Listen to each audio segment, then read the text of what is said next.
चार रानियों वाला राजा। नमस्कार दोस्तों, आप सभी का चेतना इंस्पायर्ड चैनल पर दिल से स्वागत है। दोस्तों, आज का ये वीडियो आप सभी के लिए बहुत ही यूजफुल और लाइफ चेंजिंग साबित होने वाला है, इसीलिए दोस्तों इस वीडियो को अंत तक जरूर देखिए। दोस्तों, अगर आप इस कहानी को अंत तक ध्यान से सुनते हैं तो आपको इस कहानी से कुछ ऐसा सीखने को मिलने वाला है जो आपको आपकी जिंदगी में बहुत काम आने वाला है। इसलिए इस कहानी को अंत तक अवश्य सुनिए। एक बार एक बहुत बड़ा राजा था जिसकी 4 रानियां थीं। वो अपनी चौथी रानी को सबसे ज्यादा प्यार करता था। उसे महंगे कपड़ों से लादे रहता और बेहतरीन खाना खिलाता था। वो उसकी सब जरूरत पूरी करता और उसको सबसे अच्छा देता था। वो अपनी तीसरी पत्नी से भी बहुत प्यार करता था और उसका आसपास के राज्यों में बखान करता था, मगर उसे डर था कि वो एक दिन उसे किसी और के लिए छोड़ देगी। वो अपनी दूसरी पत्नी से भी प्यार करता था और वो उसकी हमराज थी और वो उसके साथ हमेशा सहानुभूति, इज्जत और धैर्य से रहती थी।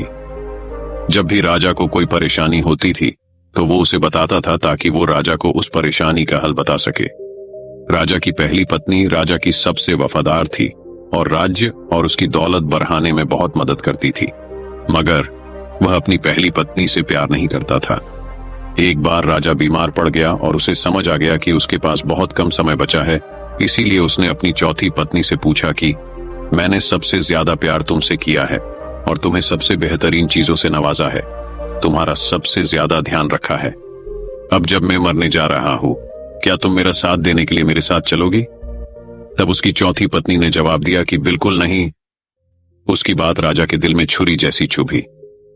अब दुखी राजा ने अपने तीसरे पत्नी से पूछा कि मैंने सारी जिंदगी तुमसे प्यार किया, अब मैं जा रहा हूं, क्या तुम मेरे साथ चलोगी? नहीं, ऐसा तीसरी पत्नी ने जवाब दिया। जिंदगी बहुत अच्छी है और जब तुम मरोगे तो मैं दोबारा से शादी करूंगी। अब राजा का दिल बैठ गया था और वो अब ठंडा पड़ गया था। फिर उसने अपनी दूसरी पत्नी से पूछा, मैंने हमेशा जरूरत के वक्त तुमसे मदद मांगी और तुमने भी हमेशा मेरा साथ भी दिया, लेकिन अब जब मैं मरूंगा क्या तुम मेरा साथ देने मेरे साथ आओगी? माफ करना, इस बार मैं तुम्हारी मदद नहीं कर सकती। दूसरी पत्नी ने जवाब दिया, ज्यादा से ज्यादा मैं तुम्हें तुम्हारी कब्र तक छोड़ सकती हूं। उसका जवाब बिजली की तरह राजा को लगा और वो बेहद दुखी हो गया। तभी एक आवाज आई, मैं आपके साथ चलूंगी और जहां आप जाएंगे वहां आपके साथ चलूंगी। राजा ने अपनी नजर घुमाई तो उसकी पहली पत्नी खड़ी थी। वो बेहद कमजोर हो चुकी थी क्योंकि राजा उस पर ध्यान नहीं देता था, इसलिए वो खाती पीती भी नहीं थी। दुख से भरकर राजा ने कहा कि जब मेरे पास मौका था तब मुझे तुम्हारा बेहतर ध्यान रखना चाहिए था, क्योंकि तू ही थी जो मेरे साथ हमेशा रहने वाली थी और मैं उन पर ध्यान देता रहा जो मेरे साथ कभी थी ही नहीं।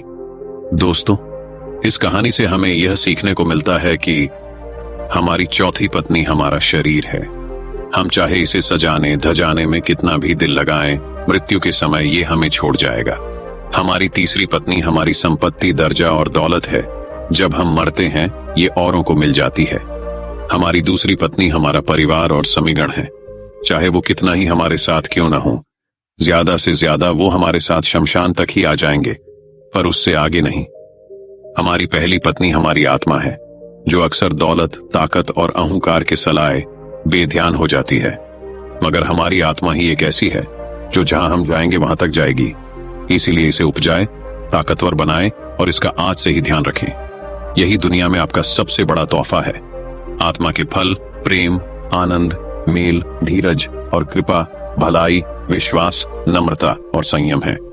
यदि हम आत्मा के द्वारा जीवित हैं तो आत्मा के अनुसार चलें भी। दोस्तों, आपको यह कहानी कैसी लगी और आपको इस कहानी से और क्या क्या सीखने को मिला, यह हमें नीचे कमेंट बॉक्स में कमेंट करके जरूर बताइए। दोस्तों, उम्मीद है आपको यह कहानी जरूर पसंद आई होगी और अगर आपके लिए उपयोगी साबित हुई होगी तो अपने दोस्तों के साथ शेयर करना ना भूलें। और ऐसी ही उपयोगी कहानियों को सुनाने के लिए अभी चेतना इंस्पायर्ड चैनल को सब्सक्राइब कर लें। आपका कीमती समय देने और धैर्य से कहानी सुनने के लिए धन्यवाद।